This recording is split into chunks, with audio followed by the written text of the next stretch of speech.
So to be good at something, you have to start by sucking at that something. And like that that's basically what's happening with this YouTube thing right now for me. Because like now I've been sitting here for okay, I haven't been sitting here for that long, but I've been thinking about it like the whole day, what I should make a video about today. And I am challenging myself to do a video every day for a month. Now it's the sixth or seventh video. And I've been sitting here for like 20 minutes now, just kind of staring at the screen and looking a bit at my notes. And I guess this was what came to mind because like finding topics is kind of difficult. And I'm not really writing stuff down for these videos. I'm not making scripts. I didn't get to the point of like actually making a script yet.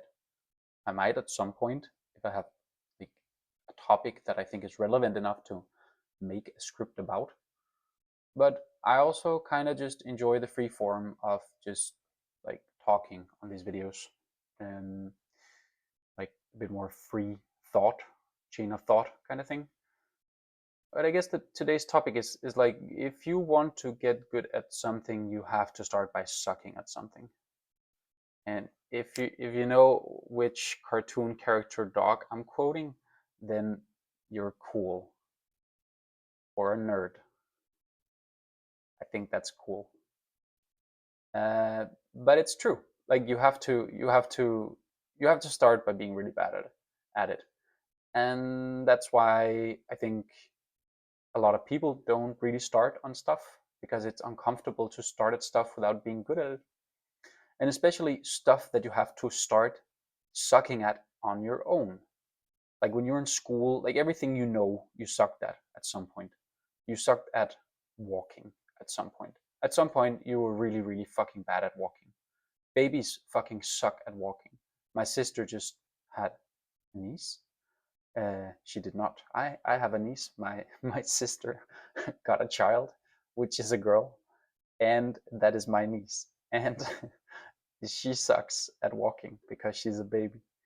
And everything else that she will do up until she is, as old as me and learning basic human stuff, she will suck at it. That's what everything starts with.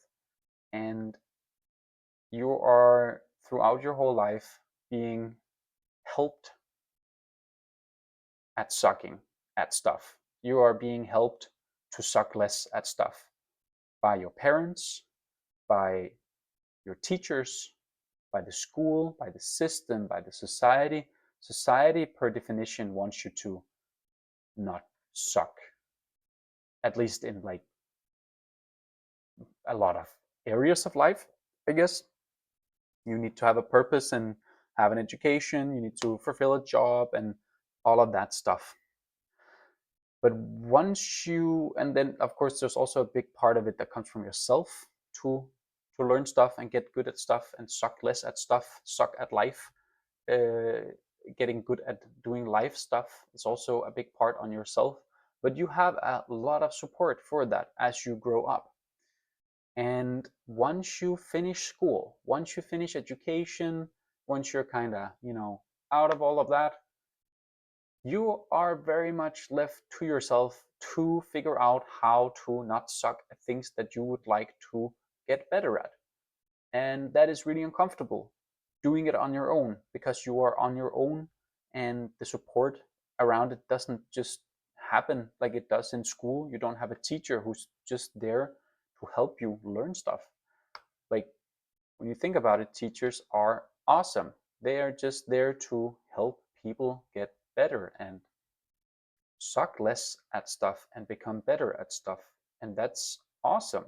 Teachers are awesome human beings. I once saw like this photo of, the ladder of life that you were walking on, and every step was like the teachers that you've had in your past kind of getting you to the next step. I think that's very true. I definitely have some really cool teachers that I look back and think very fondly of, um, who definitely helped me a lot. But once you're out, like on the other side of the system, anything you want to do is up to you. Of course, maybe you have a job and that job is facilitating things for you.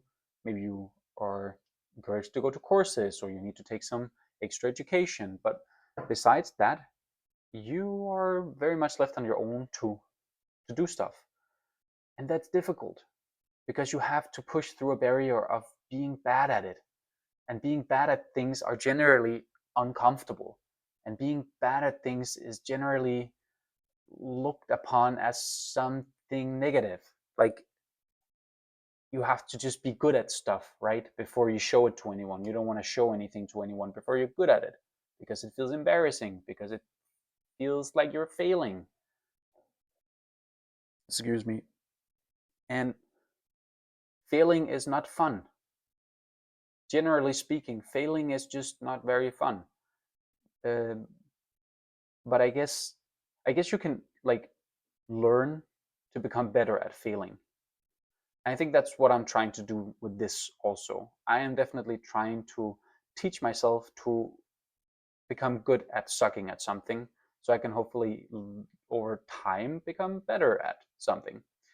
Um, and you kind of have to embrace failure in order for that to happen. You have to embrace the fact that you're going to feel embarrassed, you are going to feel stupid and uncomfortable by the new things that you want to try. And a lot of the things that you maybe want to try, there is no one around to do that for you. There is only you to do that for yourself. Nobody else is going to come and do it for you. Nobody else is going to just come and like drag you out of your bed and be like, hey, this thing, you should learn this thing, do this thing. Like, no, it's very much up to yourself. Um, Also, reaching out and finding communities to learn through is difficult. If it's not like through an organized system, like a school or a class or whatever, it's difficult to find people to grow with. And I think definitely that is one of the strongest things you can do for yourself if you're serious about growing within anything. Having people around you to support you in that is extremely important. But if you don't have that available right here and right now, and like it can be difficult to reach out also to break that barrier. But it is possible to start on your own. And starting on your own means that you have to embrace the fact that you're probably not going to do very good in the beginning of the thing that you want to do. You're going to fail a lot, again and again and again. And you're going to feel stupid. You're going to feel embarrassed. And like, I haven't told anyone that I know that I'm doing this YouTube channel thing. And I've done that very purposefully because I'm low-key afraid of having, like, I'm not afraid of like random people seeing this because you don't know me, so like it doesn't matter. But I am afraid of my friends seeing this because I feel it's extremely embarrassing. But it's something that I genuinely want to do. It's something that I've genuinely wanted to do for a long time. Um, and I feel I have stuff to share. I love teaching. I've worked as a teacher before.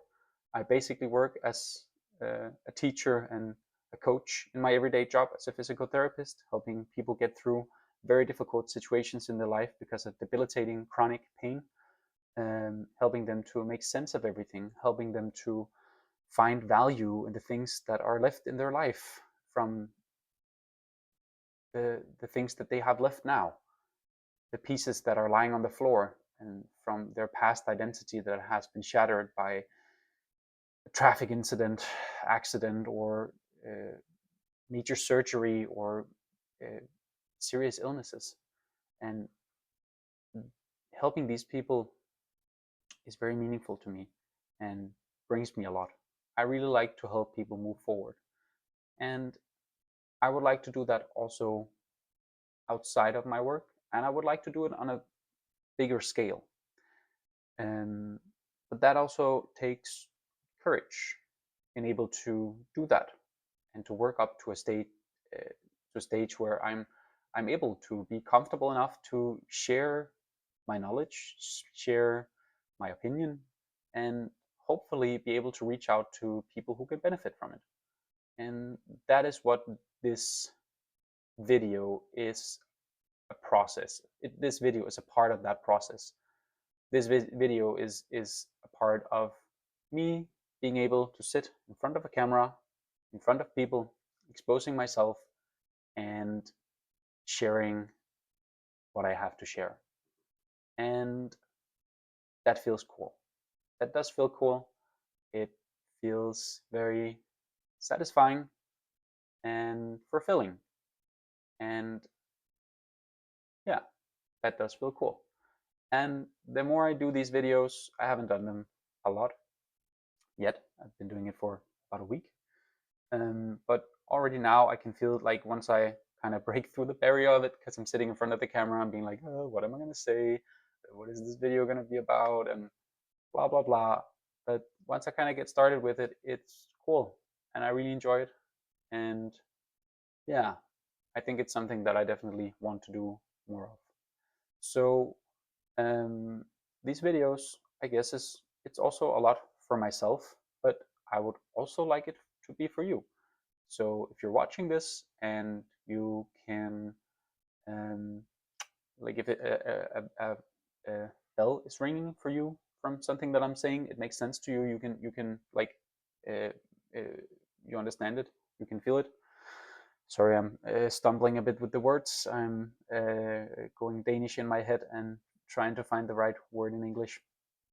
Um, but I would encourage you to figure out what is the first smallest step that you can take. What is the first smallest step that you can take here and now to start the process of what it is that you want to do? Maybe it's taking up a new hobby. Maybe it's going hiking. Is there a possibility for you to go for a small hike around the area that you live in? Maybe it's going out and meeting new people. All right. Maybe the first step is not going out to meet new people. Maybe the first step, if you've been uncomfortable with going outside and meeting new people, maybe the first step for you is just to go to a place where there are people, the mall, the supermarket. I mean, you probably go for grocery shopping at some point, right? Going places where there are people and just exposing yourself to that uh, environment and being there and being uncomfortable with being there and training yourself to being things that are uncomfortable, and over time training yourself to be more and more comfortable in things that are uncomfortable. And maybe you want to start a sport. Cool. Maybe the first step for you is to try and do that sport a bit by yourself somewhere. If you want to start basketball, is there somewhere where you can go and play basketball by yourself? Is there a way that you can, maybe that can be like the first step in order to go for trial? Whatever it is, what is the first smallest step that you can take tomorrow in order to progress a bit further towards that goal? And trying to take some of these steps day by day will eventually lead to a way to maybe do it. But it's all about starting the process. And I think starting the process is difficult because we're so much in our own heads and we're afraid to fail. We're afraid to feel stupid. We're afraid to look stupid. We're afraid of what other people are going to say of us, say to us, say about us. And I think gradually exposing yourself to the things that are uncomfortable is the best way to get comfortable with the uncomfortability of that thing. So let's try and do uncomfortable stuff more. And let me know about it if you did it in the comments. That would be cool. And as I say in the other videos that I do, I genuinely appreciate if anyone like listens to this, and like if you actually listen to 15 minutes of me ramble. Thank you. I appreciate it, and good job. I hope you got something from it. But I would really appreciate your honest opinion about what you think about the format. If there's something specific that could be interesting for me to talk about, would be super cool. And yeah, besides that, I don't think I have so much more today. So, if you want to like, subscribe, but I mostly would appreciate also a comment from you. All right, thank you so much. Have a nice evening. Bye bye.